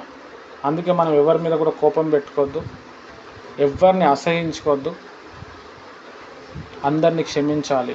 కొంతమందికి క్షమించే మనసు ఉండదు. క్షమించే మనసు లేదా ఖచ్చితంగా దురాత్మ నీ మీద ఉంటుంది. వాళ్ళు నీకు ఇబ్బంది పెట్టి ఉండొచ్చు కానీ నువ్వు క్షమించాలా. వాళ్ళు సర్వనాశనం అయిపోవాలా, వాళ్ళు అట్లా అయిపోవాలా ఇట్లా అయిపోవాలా అంటే వాళ్ళు కాదు, నువ్వే అవుతావు. ఆల్రెడీ నువ్వు అయితేనే ఉంటావు. ఎందుకంటే ఒక దురాత్మకి నువ్వు ఇచ్చినట్టు. దురాత్మ ఏం చేస్తుంది, వాడిని తిట్టు, వీడిని తిట్టు, వాడిని నాశనం చేయి, వీడిని నాశనం చేయి. మనం కోరుకున్నప్పుడు అది ఇంకా మన మీదకి వస్తుంది. అందుకే బైబిల్ ఏమన్నా అంటే అందరినీ ప్రేమించాలి, సహించాలి, భరించాలి, ప్రేమ చూపించాలన్నారు. ప్రేమ చూపించినప్పుడు ఆ దురాత్మలు వెళ్ళిపోతాయి. నువ్వు ఎప్పుడైతే వారి పాపాలు నువ్వు ఒప్పుకుంటావో ఆ దురాత్మ బంధం తెగిపోతుంది. కాబట్టి దేవుని ప్రియమైన వాళ్ళగా చాలామంది స్వస్థతలు కాకపోవటానికి, మంత్రాల చేత విడుదల పొందకపోవటానికి కారణం వాళ్ళ మనసులో చేదు భావం ఉంటుంది కొంతమంది వ్యక్తుల మీద. ఆ చేదు భావం ఉన్నన్ని రోజులు దేవుడు పని జరిగించాడు, ఉల్టా మనమే నాశనం అవుతాం. ఇవన్నీ కూడా దురాత్మల చేత వస్తున్నాయి. తర్వాత పాప కార్యాలు, తాగుడు, వ్యభిచారము, జూదము, ఒక మనిషిని చంపటం, కొన్ని వ్యసనాల వల్ల కూడా ఏమవుతుందంటే దురాత్మలు వస్తూ ఉంటాయి. హల్లెలూయా. తర్వాత బూతులు తిట్టడం వల్ల ఏమవుతుందంటే దురాత్మకి చాలా ఇష్టం అన్నమాట. బూతులు తిట్టే, ఇప్పుడు నువ్వు ఉన్నావు మంచి ప్రేయర్, నువ్వు బూతులు తిట్టు, తర్వాత నీకు ప్రేయర్ ఉండదు, ఏముండదు. ఆ దురాత్మలు వచ్చి కూర్చుంటాయి. తర్వాత కొంతమంది వ్యక్తుల మీద మనము చేతులు పెట్టినప్పుడు మనలో ప్రేయర్ లేదనుకోండి, వాళ్ళలో ఉన్న దురాత్మలు కూడా మన లోపల వచ్చేస్తాయి. అట్లా నా జీవితంలో చాలా జరిగినాయి. నేనేమో వానికి ప్రార్థన చేయాలా, రాత్రంతా దురాత్మ నన్ను సతాయించాలి. తర్వాత నేను ప్రేయర్లో కూర్చోగానే పోతాయి. ఈవెన్ దో స్టిల్ ఇప్పుడు కూడా అవుతుంటాయి. అందుకే నేను ప్రేయర్లో వచ్చిన తర్వాత ఫస్ట్ అన్య భాషలు మాట్లాడి చేస్తాను. ప్రేయర్ అయిన తర్వాత అన్య భాషలన్నా మాట్లాడతాను. భయంకరమైన ఆవలింపులు వస్తాయి. పొద్దున్నుంచి అది ఆవరించి ఉంటాయి. నైట్ ఫోన్లలో మాట్లాడతా, ఎవరెవరో ఫోన్లు చేస్తారు, చెప్పిన మాట వినరు, చేయాల్సిన పాపాలు చేస్తారు. నాలాంటి వాళ్ళకి రోజు చంపేస్తుంటారు. నువ్వు బాగుపడవు, ఆ సైతం నన్ను సతాయిస్తూనే ఉంటుంది. హల్లెలూయా. కానీ తప్పదు. అందుకే లైఫ్ స్టైల్ మెయింటైన్ చేయాలి. అన్య భాషలు మాట్లాడటం, ఉపవాసం నల్లితే అది పడగొట్టేస్తుంది. చేతులు పెట్టినప్పుడు కూడా వస్తుంది. పరుల పాపంలో మనం ఏళ్ళు పెట్టినప్పుడు కూడా, ఒక వ్యక్తి ఎవరినో నాశనం చేస్తుండే, నువ్వు కూడా రా అంటే నువ్వు కూడా పోయినావు అనుకో, ఖతం, నీకు కూడా దురాత్మ ఆవరి. ఇద్దరు సేమ్ స్పిరిట్లో నడుస్తారు. తర్వాత దురాత్మకు సంబంధించిన కొన్ని గేమ్స్ ఆడినాడు. హౌస్ గేమ్ అంటారు, స్పిరిట్ గేమ్ అంటారు, ఔజా బోర్డ్ అంటారు. అంటే చనిపోయిన ఆత్మలతో కాంటాక్ట్ అవ్వాలి, అసలు దురాత్మల గురించి తెలుసుకోవాలి. అసలు నా భవిష్యత్తు ఏందో తెలుసుకోవాలి. కొంతమంది మాంత్రికుల దగ్గర పోతారు, సోది చెప్పే వాళ్ళ దగ్గర పోతారు. హల్లెలూయా. నువ్వు దురాత్మకి నువ్వు ఆహ్వానిస్తున్నావు అనమాట. హల్లెలూయా. తర్వాత అబద్ధ ప్రవక్తలు ఉంటారు. బైబిల్ పరంగా వాళ్ళు ఉండరు, కానీ ప్రవచనాలు చెప్తుంటారు. వాళ్ళని ఫాలో అవ్వటం, వాళ్ళ చేత ప్రార్థన చేపించటం, వాళ్ళ కానుక ఇవ్వటం. రాంగ్ ప్లేస్లో నువ్వు విత్తనం విత్తినప్పుడు కూడా దురాత్మ అట్రాక్ట్ అవుతుంది. రాంగ్ పర్సన్ వాక్యం విన్నప్పుడు కూడా డిస్టర్బెన్స్ వచ్చేస్తుంది. నువ్వు వాక్యం వింటున్నప్పుడు నీకు డిస్టర్బెన్స్ వస్తుందా, రాంగ్ పర్సన్ అర్థం చేసుకోవాలి. ఎందుకు అని అంటే వాళ్ళకి వాక్యం తెలిసి ఉంటుంది, కానీ వాళ్ళ మనసు దేవునిలో ఉండదు. దేవుడు బైబిల్లోకి వెళ్ళి వాళ్ళ పాపాలు చూపిస్తే పాపాలు ఒప్పుకోరు. ఆ ఒప్పుకోనంత వరకు దురాత్మ వారి మీద పనిచేస్తూనే ఉంటుంది. అలాంటి వ్యక్తి వాక్యంలో విన్నావు అనుకో, నీకు కూడా అది అటాక్ ఇచ్చి నిన్ను కూడా అదే స్పిరిట్లో తీసుకోబోతుంది. హల్లెలూయా. తర్వాత శుద్ర పూజల్లో ఇన్వాల్వ్మెంట్ అవ్వటం, అహంకారంగా ఉండటం, గర్వంగా. సైతాన్ యొక్క లక్షణమే అహంకారం. కొంతమందికి నేను అహంకారంగా ఉన్నాను తెలుస్తే కానీ అహంకారంగానే ఉంటారు. ఖచ్చితంగా నువ్వు దురాత్మను పిలుస్తున్నట్టు. తర్వాత చెడ్డ ప్రాణబంధకాలు. మంచి ప్రాణబంధకం ఉంటుంది, చెడ్డ ప్రాణబంధకం ఉంటుంది. మంచి ప్రాణబంధకం అంటే భార్యాభర్తల మధ్య ఉన్న బంధకం, తల్లిదండ్రులు పిల్లల పట్ల ఉన్న బంధకం. ఇది మంచి బంధకం అన్నమాట. చెడ్డ ప్రాణబంధకము అని అంటే భార్య కాకుండా ఇంకొకరితో ఉండటం. హల్లెలూయా. చెడ్డ బంధకంతో ఉన్నప్పుడు కూడా సైతాన్ అనేది వస్తాడు. తర్వాత పూజించిన విగ్రహాలను పెట్టుకోవటం. ఈవెందో యేసుప్రభు బొమ్మను పెట్టుకున్నా కానీ, మేరీ మాత విగ్రహాన్ని పెట్టుకున్నా కానీ, ఈవెందో సిలువను పెట్టుకున్నా కానీ దురాత్మ అనేది వచ్చేస్తుంది. హల్లెలూయా. తర్వాత కొన్ని దయ్యాలకి ఉన్న ప్లేసెస్కి వెళ్ళటం. హల్లెలూయా. అంటే కొన్ని భయంకరమైన ప్లేసెస్కి వెళ్ళినప్పుడు. ఆ తర్వాత శాపాలు, వేరే వాడిని శపించటం వల్ల కూడా దురాత్మ అనేది వస్తుంది. కొన్ని పుస్తకాలు చదవటం. హల్లెలూయా. కొన్ని మూవీస్ చూడటం, వీటి వల్ల కూడా దురాత్మ అనేది వస్తుంది.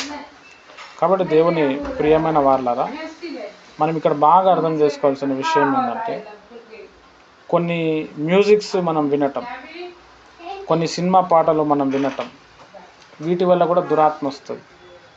సీరియల్ చూసేటోళ్ళు సినిమా పాటలు పాడేటోనికి ప్రేయర్ చేయబుద్ధి కాదు, బైబిల్ చదవబుద్ధి కాదు. ఎందుకు చదవబుద్ధి కాదంటే నువ్వు అది చూసినందుకు దురాత్మ ఎంటర్ అయింది, అది ప్రేయర్ చేయడానికి ఇవ్వదు. క్రిస్టియన్ లైఫ్ అనేది చాలా కష్టమైపోతుంది. హల్లెలూయా. కాబట్టి దేవుని ప్రియమైన వారలారా, ఈ దురాత్మలు అనేటివి ఈ విధంగా పనిచేస్తూ ఉంటాయి. కాబట్టి వీటిని మనం తెలుసుకొని వీటిని మనం బంధించాలి. మధ్యాహ్నము దురాత్మలను బంధించాలి, దురాత్మను తొక్కాలి, దురాత్మను వెలగొట్టాలి అని చెప్పి మనము వాక్యం విన్నాం. ఇది దురాత్మల యొక్క చరిత్ర. ఇంకా దీంట్లో చాలా ఉన్నాయి. ఇప్పుడు శాపాలు అన్నా కదా, శాపాలు ఎన్ని రకాలు, అది ఎలా పనిచేస్తాయి, ఒక మనిషిని శపించటం వల్ల ఎన్ని రకాల శాపాలు వస్తాయి, తల్లిదండ్రుల మాట వినకపోతే ఏం జరుగుతుంది, మనం చర్చికి పోతూ కూడా అన్యుల వైపు ఉంటాం, ఇటు ఉంటాం, అటు ఉంటాం. అది ఇంకా భయంకరం. ఇక 2 కాళ్ళు ఒకే పడవ మీద పెట్టాలి. కొంతమంది అందులో పెడతారు, ఇందులో పెడతారు, ఎందులో లేకుండా పోతారు. అది ఉండదు, ఇది ఉండదు. అది శాపమైన జీవితం అది. హల్లెలూయా. ఎప్పుడు చూసి బాధ, ఎప్పుడు చూసి వేదన, లైఫ్ చాలా హార్డ్ అయిపోతుంది. వీటి గురించి మనం విందాం. దేవుడి మాటలు దీవించును గాక. నేను చెప్పిన వాక్యంలో మీకు ఏదైనా డౌట్ ఉంటే ఈ సబ్జెక్ట్ కావచ్చు, లేకపోతే ఇంకే ఏ సబ్జెక్ట్కైనా డౌట్ ఉంటే మీ డౌట్ తెలియజేయండి. తర్వాత విడుదల పరిచయం ఎవరు చేయగలుగుతారు, ఎవరు చేస్తారు, ఇంకా మిగతా వాళ్ళు ఇంకా నిన్న కొంతమంది ఒప్పుకున్నారు మేము చేస్తామని. లేదు బ్రదర్ నేను కూడా ఈసారి చేద్దాం అనుకుంటున్నాను అని అనుకుంటే మీ విన్నపం తెలియజేయండి. ఏమైనా డౌట్ ఉంటే కూడా అడగండి. Thank you. పరిచయం గురించి మాట్లాడినారు. అయితే మరి ఎవరైనా శత్రువుల్లో ఉన్నా వాళ్ళని క్షమించాలి, లేకపోతే మనలో ఉన్న దురాత్మ శక్తులు స్పష్టంగా మాట్లాడినాడు. మరి ఎన్నో విషయాలు దేవుడు మాట్లాడినాడు. ఎవరినైనా మనం కోపం పెట్టుకోకూడదు, వాళ్ళతో ప్రేమతో ఉండాలి. లేకపోతే మనలో దురాత్మ శక్తులు ఉంటాయనక మీరు స్పష్టంగా మాట్లాడినారు. చాలా మంచిగా అర్థమైంది నాకైతే. మరి ఇదిలో పరిచయం అయితే నాకు ఫస్ట్ నుండి అయితే దేవుడు అది ఇచ్చాడు, నేను అదే చేయాలని ఆశ నాకు. మరి దేవుడు ఈ మాటలో చూపించుకున్నారు.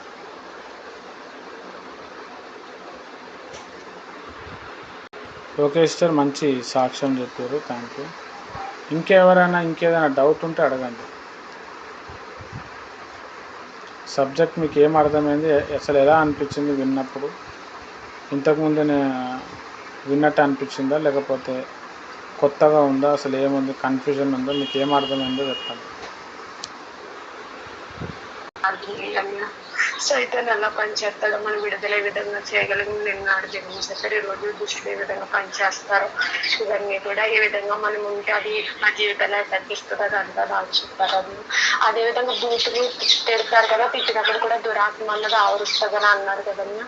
అంటే మనుషులలో ఉండి ఆ విధంగా తిట్టిస్తుందా అని, లేకపోతే వాళ్ళు తిట్టడం వల్లే సైతాన్ అన్నది వస్తుందా అని? అంటే అసలు ఆ బూతులు తిట్టరు ఇవన్నీ ఎందుకు వస్తాయని, ఒక మనిషి ఎందుకు అలా విధంగా మాట్లాడతారని? అంటే రెండు కోణాలు ఉన్నాయి సిస్టర్. ఒకటి ఏంది అని అంటే కావాలని చెప్పి తిట్టడం ఉంటుంది, ఒకటేమో తిట్టాలనిపిస్తుంటుంది. తిడుతూ ఉన్నప్పుడు వేరే దురాత్మలు కూడా ఆవరిస్తాయి. ఎందుకు అని అంటే బూతులు తిట్టినప్పుడు వేరే వాళ్ళకి ఇబ్బందిగా ఉంటుంది. సైతాన్ పని ఏంది అని అంటే వేరే వాళ్ళని ఇబ్బంది పెట్టడము. కాబట్టి సైతాను వాళ్ళ లోపల దూరి కూడా బూతులు మాట్లాడిపించే ఛాన్స్ ఉంటుంది. లేదు అని అంటే ఆ వ్యక్తి మాట్లాడినప్పుడన్నా సైతాన్ ఆవరించడం అనేది జరుగుతుంది. బూతులు అనేది కూడా ఒక టైప్ ఆఫ్ మంత్రాలు అన్నమాట. అంటే ఒక వ్యక్తిని బాగా బూతులు తిట్టడం వల్ల ఏమైపోతాడంటే ఆ వ్యక్తి డిస్టర్బ్ అయిపోతాడు, డైవర్ట్ అయిపోతాడు. వాడిని శపించటం, బూతులు అంటే శపించటం వల్ల ఏమవుతుందంటే వేరే శాపాలను అట్రాక్ట్ చేస్తుంది, దాని తర్వాత దయ్యాలని కూడా అట్రాక్ట్ చేస్తుంది. ఆ వ్యక్తి లోపల ఉండి అన్న శాపాలు అట్రాక్ట్ అయ్యేటట్టు బూతులు మాట్లాడేటట్టు ఆపరేట్ చేస్తుంది. లేదు అని అంటే అక్కడ సిట్యువేషన్ క్రియేట్ అవుతుంది, ఈయన తిట్టడం వల్ల కూడా అది వస్తుంది. అట్లా సైతాను రెండు రకాలుగా డబల్ ఎఫెక్ట్ అనేది ఇస్తుంది. మంచి డౌట్ అడిగారు, థ్యాంక్ యూ. నా చుట్టాలే కావచ్చు ఎవరైనా కావచ్చు అలా బూతులు మాట్లాడడం శపించుకోవడం అన్నది చేస్తూ ఉంటారు కదా అన్నయ్య. మన ప్రేయర్ వల్ల ఆ శాపాలన్నీ విరిగిపోయి వారు మామూలు మనుషులు అవుతారా అన్నయ్య? వాళ్ళంతటా వాళ్ళ దేవుని తెలుసుకున్నప్పుడే బయటకు వస్తారా అన్నయ్య? మన ప్రేయర్ వల్లనే అవుతారు, వాళ్ళంతటా వాళ్ళు తెలుసుకోవడం అనేది జరగదు. ఎందుకంటే వాళ్ళ లోపల సైతాన్ ఉంటుంది కదా, మనం ప్రేయర్ చేసినప్పుడే వాళ్ళు అందుకే విడుదల పరిచర్య గురించి చెప్పినాను. అందుకే బైబిల్లో కూడా ఏమని చెప్పినంటే మీ శత్రువులు ఎవరని ఉంటే వారి కోసం ప్రేయర్ చేయండి అన్నాడు. ఏం ప్రేయర్ చేయాలా? వాళ్ళ రక్షణలో రావాలా, వాళ్ళలో ఉన్న సైతాన్ బయటికి పోవాలా అని చెప్పి మనము ప్రేయర్ చేయాలి. దాని తర్వాత ఏంటంటే మనం అసలు ఏం మిస్టేక్ చేయలేదు. అవతల వ్యక్తి మన మీద నువ్వు ఇదే మిస్టేక్ చేసినావు అని వాడు తిడుతూ ఉన్నాడు.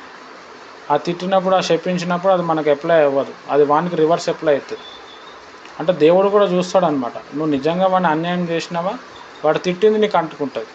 నువ్వు ఏం అన్యాయం చేయలే, నువ్వు నిర్దోషిగా ఉన్నావు, వాడు కావాలని అంటున్నాడు, వాడు అనుభవిస్తాడు. రైట్, మంచి డౌట్ అడిగారు, థ్యాంక్ యూ.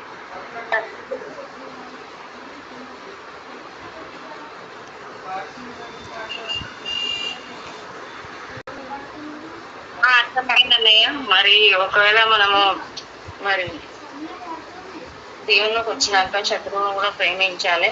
మరి మనం దయ్యం ముందు రోజు ఎలా తెలుస్తుందంటే మరి మరుగు మందు గురించి కూడా చెప్పారు. అని మనకు తిట్టాలనిపిస్తుంది, ఒక మీద కోపం వస్తుంది, అది అలా తలంత తలగి అనిపిస్తుంది అన్నమాట. మరి దాని నుంచి మనం విడుదల అదే రావాలంటే విడుదల ప్రార్థన ఒకటే అని చెప్పారు. అది ఉపవాసం నుండి ప్రార్థన చేయాలి అని చెప్పారు. అర్థమైందన్న? వాక్యం బాగుంది, చాలా బాగుంది.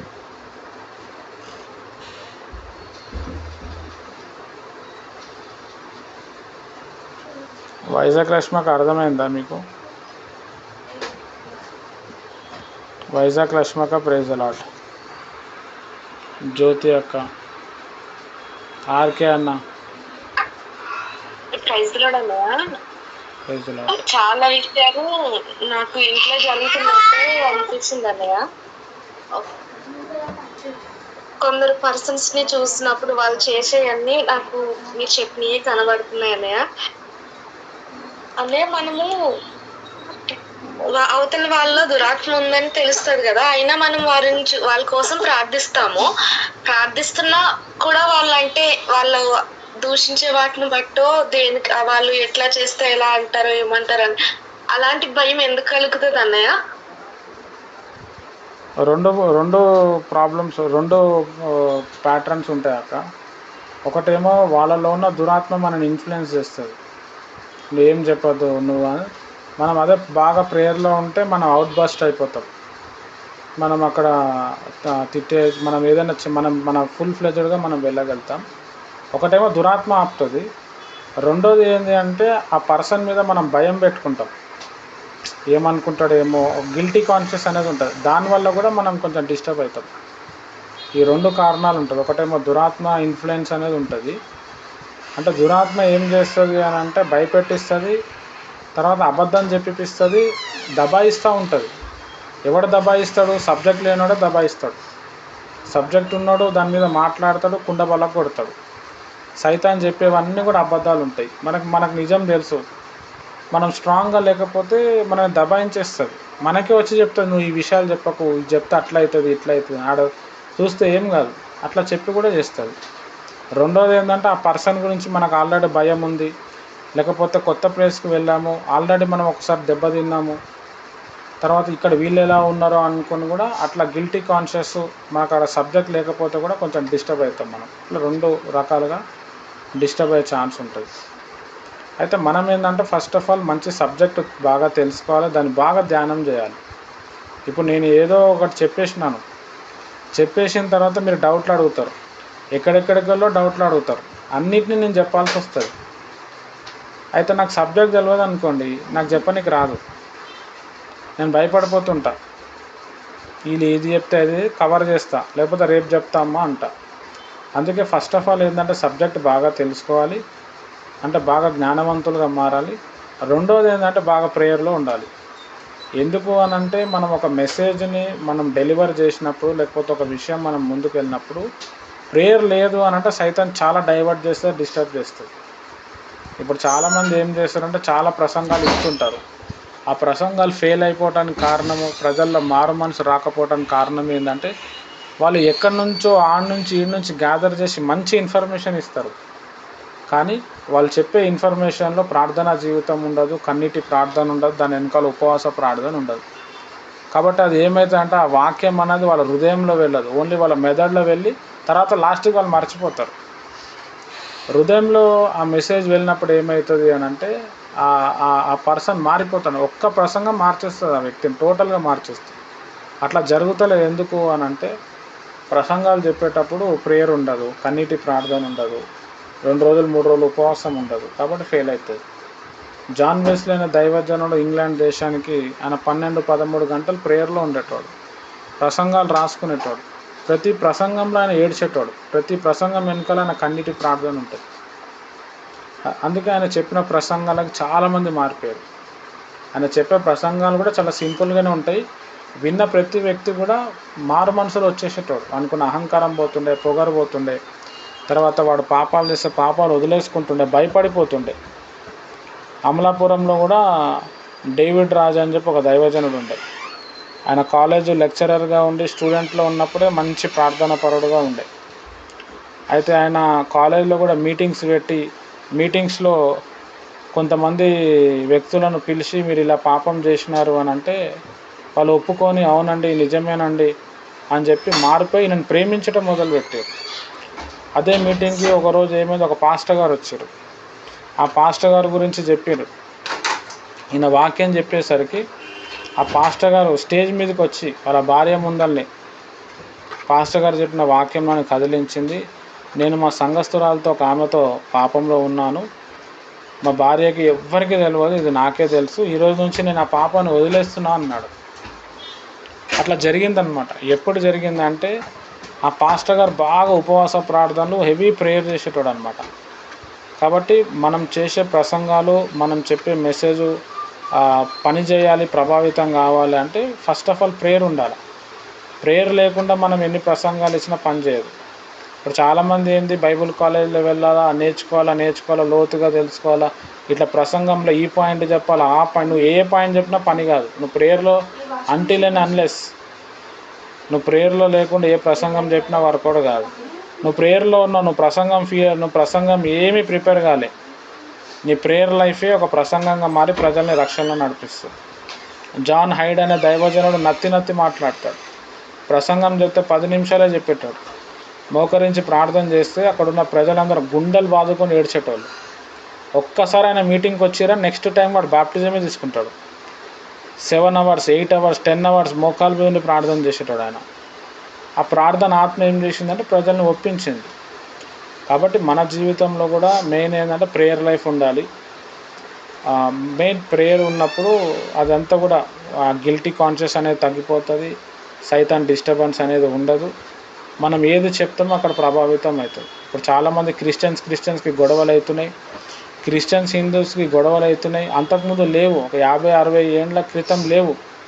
ఇప్పుడు క్రిస్టియన్స్ మీద ఎక్కువ విమర్శలు అవ్వడానికి కారణం ఏంటంటే వీళ్ళు రకరకాల బోధలు తీసుకొచ్చి రకరకాల మాటలు చెప్పేసి ప్రేయర్లో లేకుండా దేవుడు వీళ్ళకి అనుమతించని వర్డ్స్ కూడా మాట్లాడినప్పుడు అక్కడ డిస్టర్బెన్స్, సైతానికి ఛాన్స్ దొరికి డిస్టర్బెన్స్ అయిపోయింది.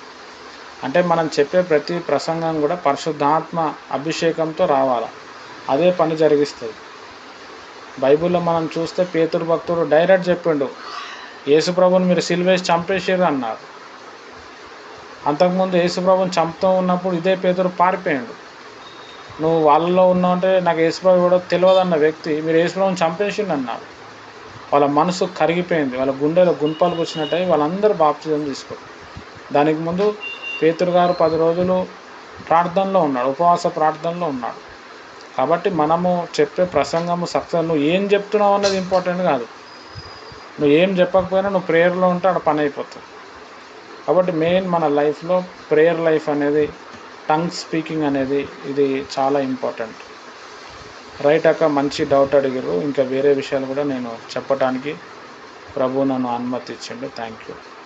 మిగతా వాళ్ళకి ఏదైనా డౌట్ ఉంటే అడగండి అక్క, అడగండి. పానబంధకం అంటే ఏంటన్నా, మళ్ళీ ఇప్పుడు ఒక పర్సన్ ని మరుగు ముందు పెడితే దాని విడుదల ప్రార్థన ఎలా ఉంటుందన్న ప్లీజ్ అని చెప్పండి. అదే అక్క, ఇప్పుడు ప్రాణబంధకం అనే సబ్జెక్టు రేపో ఎల్లుండో వస్తుంది, రేపు మధ్యాహ్నం అన్న సాయంత్రం అన్న వస్తుంది. అప్పుడు నేను అది డీటెయిల్గా చెప్తా. ఇప్పుడు శాపాలు లెక్కనే ప్రాణబంధకం ఉంటుంది, బైబిల్లో ఉన్న కాన్సెప్ట్ అనమాట. అయితే మనకు అది చదివినప్పుడు బైబిల్లో ఉన్నట్టు తెలియదు, నేను చెప్పినప్పుడు మీకు అది అర్థమవుతుంది. తర్వాత ఆ ప్రాణబంధానికి సంబంధించిన ప్రేయర్ ఉంటుంది. ఇప్పుడు దీని మీద ఒక నోట్స్ రాసేది ఉంది, అప్పుడు ఆ ప్రాణబంధకానికి సంబంధించిన ప్రేయర్ కూడా ఉంటుంది. అది రాసినప్పుడు అది ఆ ప్రేయర్ చదివినప్పుడు ఆ వ్యక్తి కూడా దాన్ని కన్విన్స్ అయ్యి పాపాలు ఒప్పుకొని మనం చేసినప్పుడు ఆయన కూడా అదే ప్రేయర్ చేస్తే ఆ స్పిరిట్ అనేది ఆయన లోపలికి వెళ్ళిపోతుంది. ఈ ప్రాణబంధకం అనేది ఇప్పుడు కొంతమంది లేడీస్ అఫైర్తో తిరుగుతూ ఉంటారు. లేదు అని అంటే భార్యకి సపోర్ట్ చేయకుండా అన్నకి సపోర్ట్ చేస్తారు, అక్కకి సపోర్ట్ చేస్తారు, తల్లికి సపోర్ట్ చేస్తారు. లేదు అని అంటే ఫస్ట్ ఆఫ్ ఆల్ తనకిచ్చిన ధర్మం ఏదైతే ఉందో ఆ ధర్మాన్ని చేయకుండా వేరే ధర్మాలు చేస్తూ ఉంటారు. కొంతమంది వ్యసనాలు ఉంటాయి, తాగుడు ఉంటుంది, అవన్నీ కూడా ప్రాణబంధకాలు. అవి అసలు ఎలా ఫామ్ అవుతాయి, అది తుదికి ఎక్కడ తీసుకుపోతాయి, అసలు మనలో ప్రాణబంధకం ఉందా లేదా అనేది కూడా రేపు మధ్యాహ్నం అన్నా రేపు సాయంత్రం అన్నా సబ్జెక్ట్ వస్తుంది, అది చెప్తాను. అప్పుడు అది అర్థమైతే సేమ్ మరుగుమందు కూడా అదే. మరుగుమందు పెట్టినప్పుడు మనం ప్రేయర్ చేసి వాటర్ ఇస్తే కూడా ఆ కడుపులో ఉన్న ఏదైతే మరుగుమందు ఉంటే వాడు ఆటోమేటిక్ కక్కుకుంటాడు. అయితే ఆ లెవెల్ ప్రేయర్ ఉండాలి మనలో. ఏదో అసలు ప్రేయర్లో లేకుండా నిద్ర నుంచి చేస్తే అది కాదు. మనకి మంచిగా రెగ్యులర్ ప్రేయర్స్ ఉన్నప్పుడు జస్ట్ వాటర్ వాని మీద చల్లిన అది బయటికి వచ్చేస్తుంది, ఆడే కక్కేస్తాడు. అట్లా చాలామంది లైఫ్లో జరిగింది, వాళ్ళకి మోషన్స్ అన్నీ అవుతాయి.